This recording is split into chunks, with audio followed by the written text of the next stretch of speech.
Sometimes our obedience isn't going to make sense to those around us. And honestly, sometimes it may not even make sense to you. Why give money when you need money? Why pray for another's daughter when your daughter needs that same prayer? Why help out someone in need of a certain thing when you need that too? Have you been asking for God for a multi-miracle, a situation that multiple things need to happen? I want to share a key to unlock that fire and rain miracle. Most of us have read or heard of 1 Kings 18 where Elijah builds an altar asking God to perform a miracle. And oftentimes it's referenced as a lesson on sacrifice. He builds the altar with stones, wood, and the one thing they're in need of, water. And if you're familiar with this miracle, some may say God answered when Elijah's servant saw the sea change in 1 Kings 18:44. But that is not when the miracle began. Let's look closer in verse 35. God did not call the water sacrifice. The bull was the sacrifice. Read it for yourself. The 1 Kings 18:35 verse, the Bible says, the water soaked the sacrifice. The water was the obedience and the bull was the sacrifice.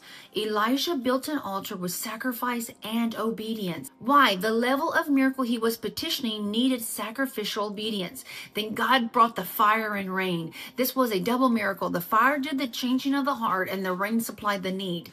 God wasn't looking at if they would sacrifice because this was at the time of the daily evening sacrifice, 1 Kings 18:36. But God was looking for Elijah's obedience within that sacrifice. Verse 36, Elijah says, I have done all these things at your word. You know, sometimes obedience looks like sacrifice. We see it as sacrifice, but God sees it as obedience. As soon as they obeyed and scooped up that water and began to make their way to the altar to pour, God had already answered their drought dilemma, because by the time it was poured on the altar, it was no longer a sacrifice. The miracle had already begun. No obedience is more powerful than sacrificial obedience. Sacrificial obedience brings divine miracles.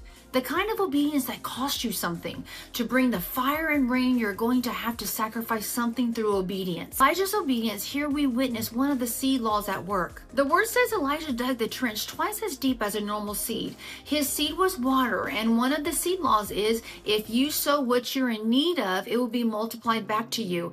So I ask you, is your obedience soaking your sacrifice, or is your disobedience stopping the miracle from coming?